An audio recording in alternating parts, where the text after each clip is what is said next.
ஈரானில் நடைபெற்று வரும் தாக்குதல்களில் பலியானோர் எண்ணிக்கை 1300 கடந்துள்ளதாக தகவல்கள் வெளியாகியுள்ளன. தொடர்ந்து நடைபெறும் தாக்குதல்கள் மற்றும் போராட்டங்களால் அந்நாட்டில் மக்கள் பெரும் அச்சத்தில் வாழ்ந்து வருகிறார்கள். இன்றைய பார்வை நிகழ்ச்சியுடன் இணைந்திருக்கின்றீர்கள்.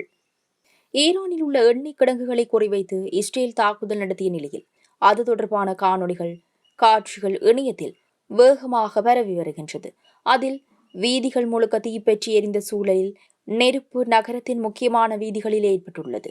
இதனால் அங்கிருந்த பொதுமக்கள் அதிர்ந்து போனார்கள்.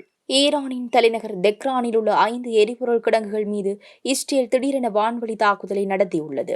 ஈரான் மீது நடத்தப்பட்ட மிக மோசமான தாக்குதல்களில் ஒன்றாக இது கருதப்படுகின்றது.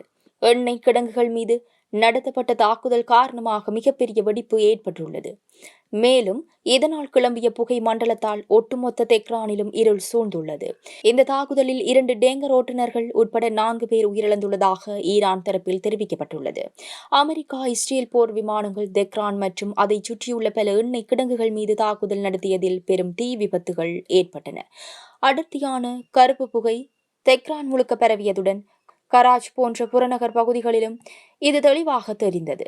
இது தொடர்பான வீடியோக்களும் இணையத்தில் ட்ரெண்ட் ஆகி வருகின்றது. தெஹ்ரானின் இருளை பகலாக மாற்றும் அளவிற்கு தீச்சுவாலைகள் தென்பட்டன. மேலும் அங்கு ஏற்பட்ட வெடிச்சத்தம் நகரின் பல பகுதிகளை உலுக்கின. எண்ணெய் கிடங்குகளில் தாக்குதல் நடத்தப்பட்ட நிலையில் எரிபொருளும் லீக் ஆனது. வீதிகளில் எரிபொருள் பரவிய சூழலில் அதுவும் ஒரு கட்டத்தில் தீப்பிடித்து எரிய ஆரம்பித்தது. இதனால் வீதிகளும் தீப்பிடித்து எரிவது போன்ற சூழல் ஏற்பட்டது. மேலும் இந்த நெருப்பு நதி முக்கியமான வீதிகளில் பாய்ந்ததாக மக்கள் தெரிவித்தனர். சாக்ரான், அக்தாசியா மற்றும் ஒரு பெட்ரோலிய பொருட்கள் போக்குவரத்து மையம் ஆகியவை பாதிக்கப்பட்ட முக்கிய கிடங்குகளில் அடங்கும். தீயை கட்டுப்படுத்த இரவு முழுக்க ஈரான் தீயணைப்பு வீரர்கள் முயன்றனர். இதேவேளை இந்த தாக்குதல்களுக்கு பிறகு நகரத்தின் மீது கருப்பு மழை நீர் பெய்ததாக CNN செய்தியாளர் ஃப்ரெட்ரிக் ஃபிளீக்கன் தெரிவித்தார். அதாவது எரிந்து நாசமான சேமிப்பு மையம் மற்றும் எரிபொருளில் இருந்து வெளியான எண்ணெய் மற்றும் கரியுடன் கலந்த மழை போல பொழிந்ததாக கூறப்பட்டது. தெஹ்ரானிலும் அதை சுற்றியும் 5 எண்ணெய் சேமிப்பு கிடங்குகள் தாக்கப்பட்டதாக ஈரான் அதிகாரிகள் தெரிவித்தனர். ஈரானில் நடைபெற்று வரும் தாக்குதல்களில் பலியானோர் எண்ணிக்கை 1300 கடந்துள்ளதாக தகவல்கள் வெளியாகியுள்ளன.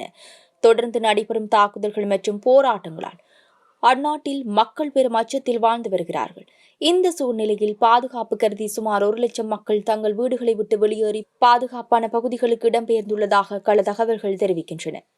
ஈரானின் அணு உலை எரிபொருளை மட்டுமல்ல, அணு ஆயுதங்களையும் தயாரிக்க பயன்படும் செறிவூட்டப்பட்ட யுரேனியத்தை கைப்பற்ற ஈரானுக்கு அமெரிக்கா துருப்புக்களை அனுப்பவுள்ளதாக அமெரிக்க ஜனாதிபதி டொனால்டு ட்ரம்ப் தெரிவித்துள்ளார்.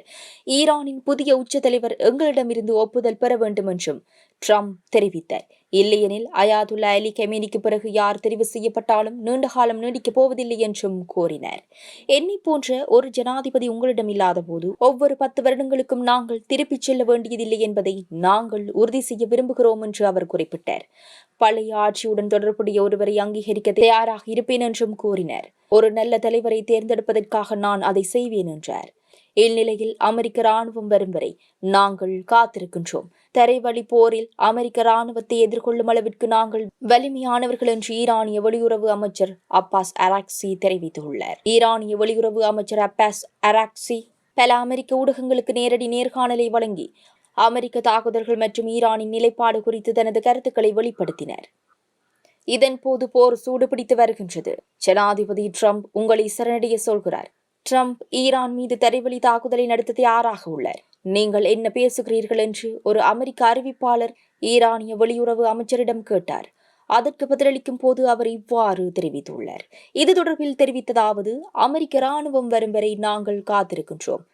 தரைவழி போரில் அமெரிக்க ராணுவத்தை எதிர்கொள்ளும் அளவிற்கு நாங்கள் வலிமையானவர்கள் என்று நான் உறுதியாக நம்புகின்றேன். மேலதிகமாக ஈரான் இந்த சூழ்நிலையிலும் சரணடைய தயாராக இல்லை. நாங்கள் மிகவும் மரியாதைக்கு உரிய நாடு. நாங்கள் யாருடைய அழுத்தத்திற்கும் அடிபணிய மாட்டோம்.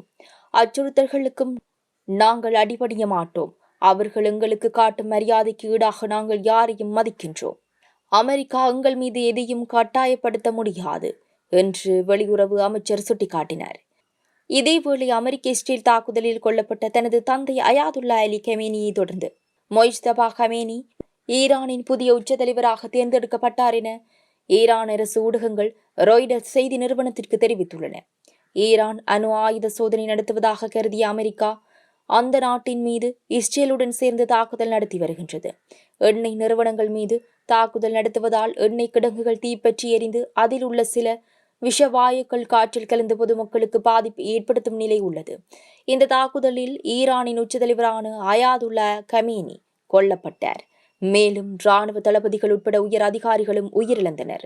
ஒரு வாரத்திற்கு மேலாக ஈரானில் தாக்குதல் நடத்தி வரும் அமெரிக்கா இஸ்ரேல் படைகள் தெக்ரான் உள்ளிட்ட முக்கிய நகரங்களை குறிவைத்து தாக்குதல் நடத்தி வருகின்றது. கமேனி கொலைக்கு பதிலடி கொடுத்தால் பின் விளைவுகள் வேறு மாதிரி இருக்கும் என ட்ரம்ப் எச்சரிக்கை விடுத்திருந்தார். மேலும் ஆயுதங்களை கைவிட்டுவிட்டு சரணடைய வேண்டும் என ட்ரம்ப் எச்சரித்தார். இதற்கு பதிலடியாக அமெரிக்கா இஸ்ரேலுக்கு எதிராக அடுத்த 6 மாதங்களுக்கு தொடர்ந்து தாக்குதல் நடத்துவோம் என ஈரான் எச்சரிக்கை விடுத்தது. இந்த நிலையில்தான் ஈரானின் புதிய உச்ச தலைவரை தேர்வு செய்வதற்காக மதகுருமார் கவுன்சில் ஆலோசனை செய்தது.